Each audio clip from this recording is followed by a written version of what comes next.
Welcome back to Freedom and Ease in Online Business, the go-to podcast for online coaches and service providers ready to ditch burnout, master their money, and build a thriving and profitable business that feels joyful, aligned, and sustainable.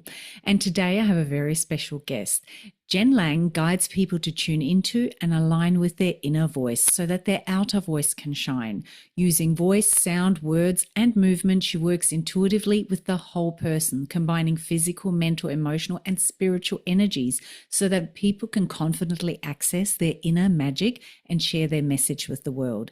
She combines her unique cross-modality experience to create a comprehensive experience for each and every client, whether that includes channeled messages, sound healing, Reiki, or a series of energetic or healing support coaching.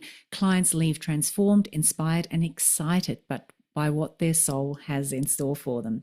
Now, Jen has a master's degree in voice performance. She's a Reiki master teacher and a certified magnetic money coach. And she's also a third Dan sensei and black belt in Wado karate. And all of these areas of study inform her work as a sound healer and intuitive channel.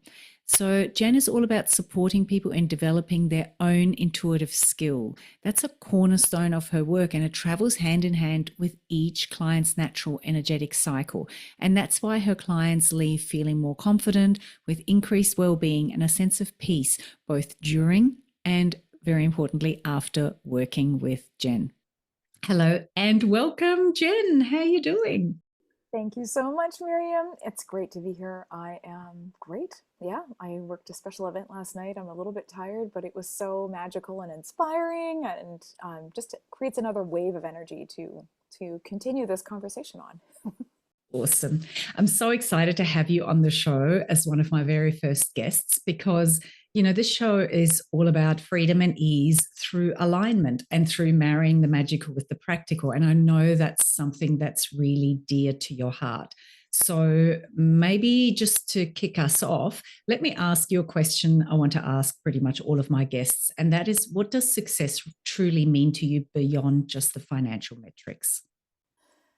Yeah, I was reflecting on this question in preparation for today, and success is it is really meaningful to me in the sense that it's comprehensive. It's all around. It's not just financial. It's health. It's relationships, not just with your spouse or your partner. With family, with friends. It is like home satisfaction. Are you happy where you live? There is that level of, you know, my husband and I moved to the Middle East and basically knew nobody, knew nothing apart from his workplace. And we had a wonderful existence in a small one-bedroom apartment. So, and it was successful. I would say that that experiment of living in the Middle East was successful, even with all of its hardships. So it's comprehensive and not just limited to financial wealth or abundance. Yeah. And so something you said there made me think that maybe it's about growth and expanding our experience. Would you say? I think it's a part of it. I Yeah. feel like there are people in the world who would say that they are successful and that they don't necessarily want any more growth or expansion. However, that's I would say 9 times out of 10 that's not the case, and that people who consider themselves successful have this drive to make a difference, whether it's in their own lives or someone else's, or for the world, for the greater good. That drive to grow, the drive to learn more, to be more, to gain more wisdom and knowledge and experience is a part of that success signature. Mm.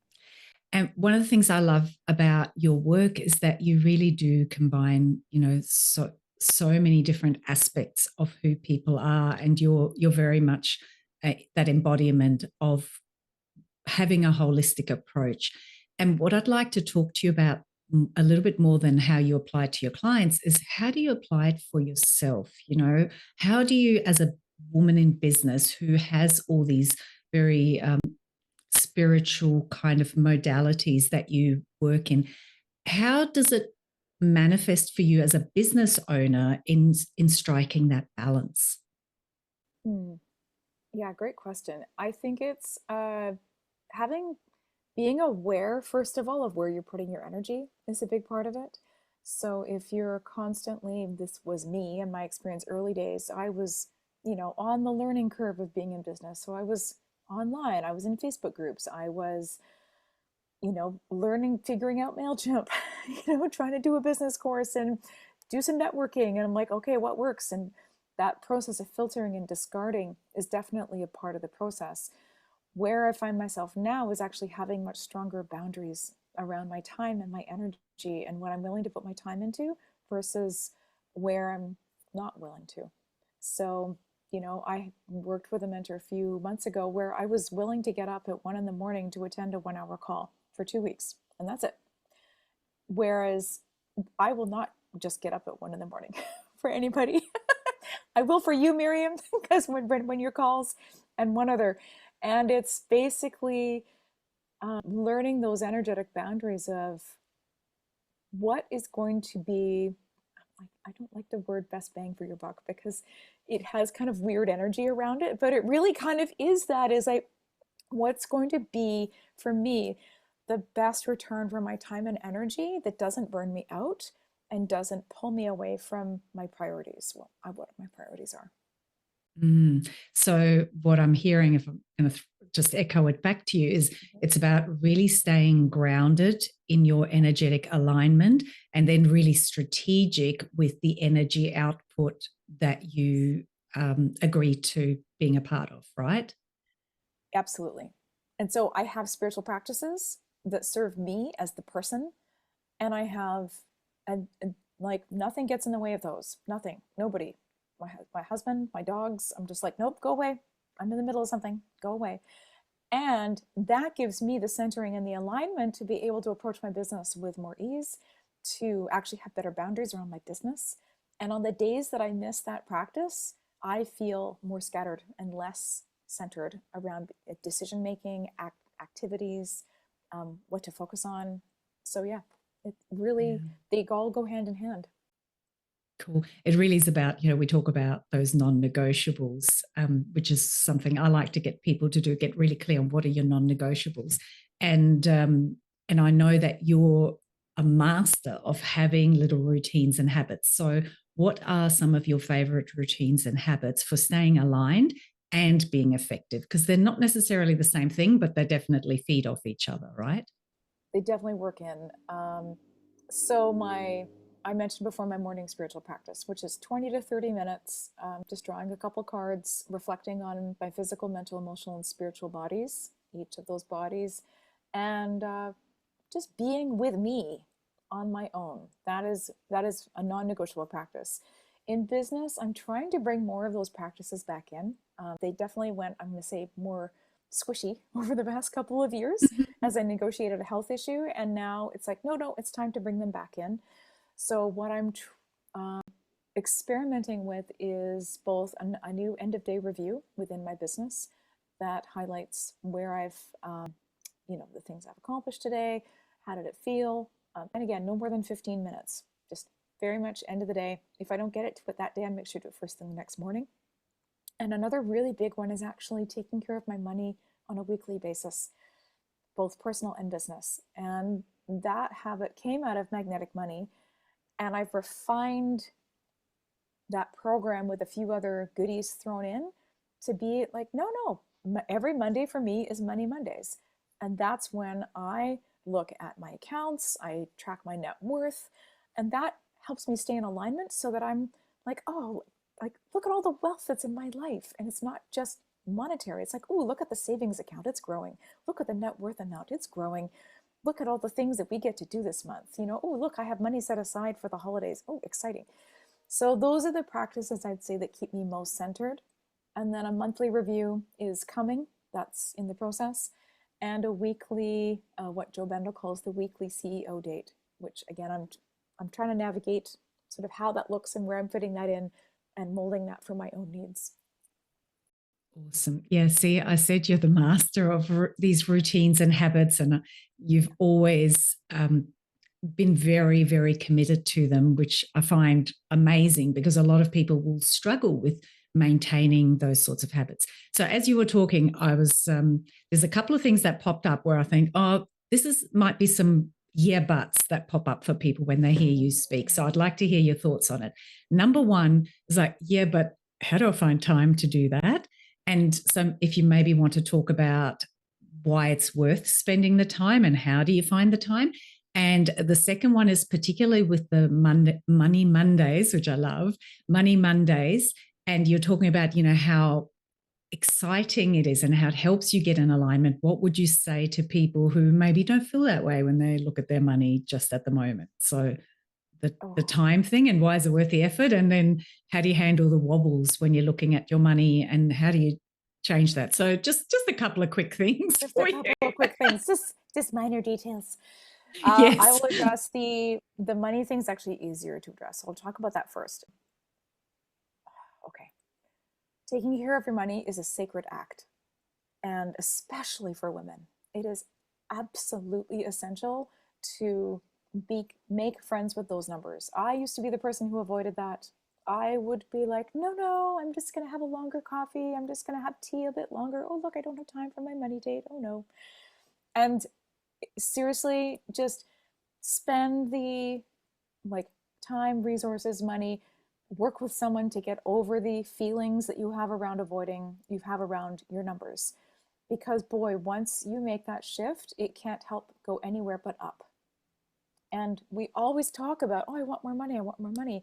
But the actual thing that's stopping you from getting to that place is you. So when you spend the time, I know nobody wants to hear this. It's the really tough one. I'm not, it's like, where's the bottleneck? Well, guess what? You are the bottleneck. So you have to fix that piece and get some support, do some tapping videos online, really, join Magnetic Money, all of the things, Yeah. do some hypnotic meditations. But really, once you get over the initial awkwardness and you start to have a system that works for you, it's like gold. It's irreplaceable. So even if I my love Money that you Monday, say it's sacred. It's a it's sacred totally, act. yeah, it's a sacred act. And even for here, it's a holiday Monday. If I'm not working, I will complete that usually by Wednesday that week. I haven't missed a week in almost a year now. So it's really powerful and it's sacred. And taking care of your money is that sacred act because it's taking care of yourself. Um, Yeah. so yeah, that's the money And it question. and it is that, that building momentum. We talk about I have the magnetic money code with the alignment, the mindset, and the practical side of money. And they do boost and feed each other. And you have to kind of nudge all of them to get the ball rolling. And then they all just support and feed off each other. And I have seen always the biggest transformations in people's money mindset and in their energetic alignment with money and abundance when they really get serious about taking care of their money. Because while you're blocking it, like, that energy is all wrong. And if you're not willing to accept that, then you're just lying to yourself, right? So, Yeah, yeah, thank you it's for another. sharing that. You're welcome. It's another way of giving yourself the illusion that you're doing something when the actual work is what you're avoiding. So it's kind of like, we avoid working out, or why do we, there's a whole psychology around why do we avoid the things that benefit us so much. And it's like, I can speak for myself. Physiotherapy exercises, I dropped off the wagon for the last 2 weeks. Yesterday I did them. I was like, wow, I feel great. I'm like, well, why didn't you do them for the last 2 weeks? I just have to turn that corner, make that shift. Yeah. In terms of the time factor question, you can't afford not to make time for these habits. And because they will actually give you more time in the long run. Um, I'm not a habit professional, but if you pick up work by James Clear, again, look at the work of Joe Bendel, a few other folks that I've followed and or worked with, really, you can't afford not to make that time for yourself because it actually gives you back tenfold what you put in. So Mm. that spiritual practice of mine started with literally 5 minutes drawing 3 angel cards going, oh, I think this is how I feel today. And then over the past, I think almost 10 years, it's grown to a non-negotiable 20 to 30-minute practice because I see the value. I just get up earlier. No one else is up. The dogs are still sleeping. So is the husband usually. So I just get up and I'm like, okay, this is my time. Yeah. I'm trying to work in a new non-negotiable of of 10 minutes of silence after lunch. Nice. So Nice. that's my Yeah, next that version. morning alignment, like getting yourself in a really beautiful aligned place first thing of each day, to me as well, completely non-negotiable, because it's like, do I want an easy, smooth day where I have Yes. clarity and things flow? Or do I want a day where I'm constantly battling and feeling like I'm behind? And it's like, why would you make things harder for yourself? Yes. So the other bit you talked about is how you're implementing the end of day review. So what are some of the things that you really get out of that end of day review that make you a better business leader? So I had an end of day review practice for a long time. And then again, it dropped off with a few other things. It's okay. Things come and go. And I've been inviting it back in for the last month. And what's interesting is I'm actually getting the support of some AI through this. And so I've been experimenting working with an AI chat accountability. It's a very specific thing. You can't. It's being built for me. I was a beta tester, and out of that end of day review, it asks me what my top 3 priorities are. So I put them in. It's got a few other parameters around things that I want to achieve that day, like drinking enough water, doing my physio exercises, those kinds of things. And then with my end of day review, it provides me a summary of the things that I accomplished because I report in. And they're like, oh, how's it going with this?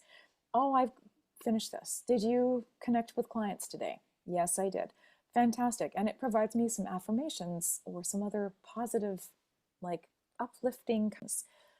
So with the help of this AI bot, it's bringing me new energy into this end of day review. And so, what it brings me as a business owner is affirmation that what I'm doing matters, and that so often we don't count certain things of what we do in our business. We're like, oh, yeah, no big deal.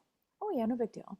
But if you can't track those little things, then when it gets to say the end of the month or even the end of the year, when you're trying to do an annual review or bringing your money together for your taxes, you don't actually have a full picture of like, holy crap, I changed people's lives. I worked with this many clients. I made a difference. I did my physio exercises and I have better posture for it. That is where the end of day review, that granular practice, really does support a bigger picture towards your goals. You can have your, like, what's your North Star? Oh, great. It reminds you of your North Star and go, what's your intention for today? Keeping in mind that this is your North Star. So it's a practice, but it's a powerful one.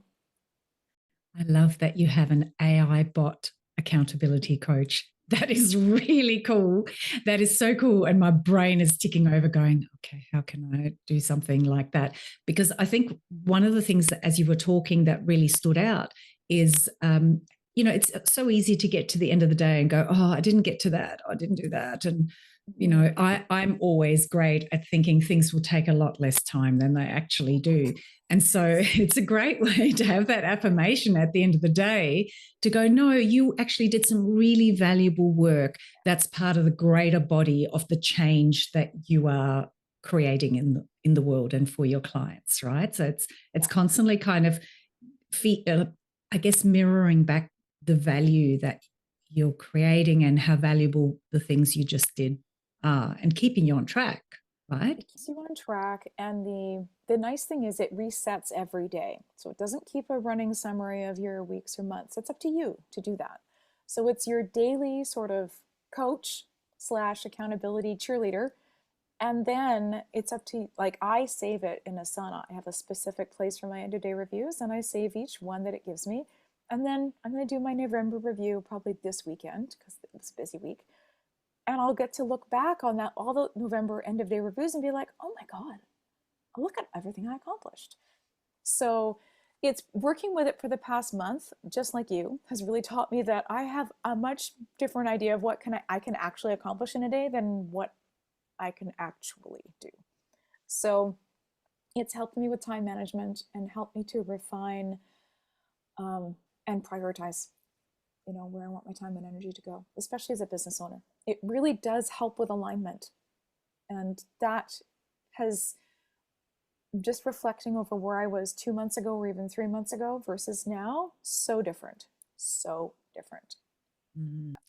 I was going to ask you a final question, but instead I'm going to ask you a second to last question. Okay. And because I said to Jen before we started recording, the trickiest part is going to be keeping it concise. Because, once you get talking, it's like, oh my God, there's so much good stuff here. So the question I have for you is alignment. We've been throwing that word around a lot and I talk about it a lot. Tell me what alignment means to you and what it feels like. Like, how do you know you're in alignment and what's it actually all about? Oh, okay. So I'm going to answer that last question first. Alignment is about flow, flowing easily from one thing to the next. And if you come into like a big boulder in your path, then just like water, you flow around it. There are other ways, and the obstacle is showing you a different route. So alignment is working with that flow that's already there. And as the saying goes, if it feels like you're swimming upstream all the time, it's probably because you are. So you're not actually turning around to look at the rest of the landscape and go, oh, the river's this way. Oh, that's alignment. And so many other things. You can apply this word generally to all aspects of your life. You look at the wheel of life aspects, and sometimes there's flow and sometimes there's not. It's okay. It's navigating those pieces.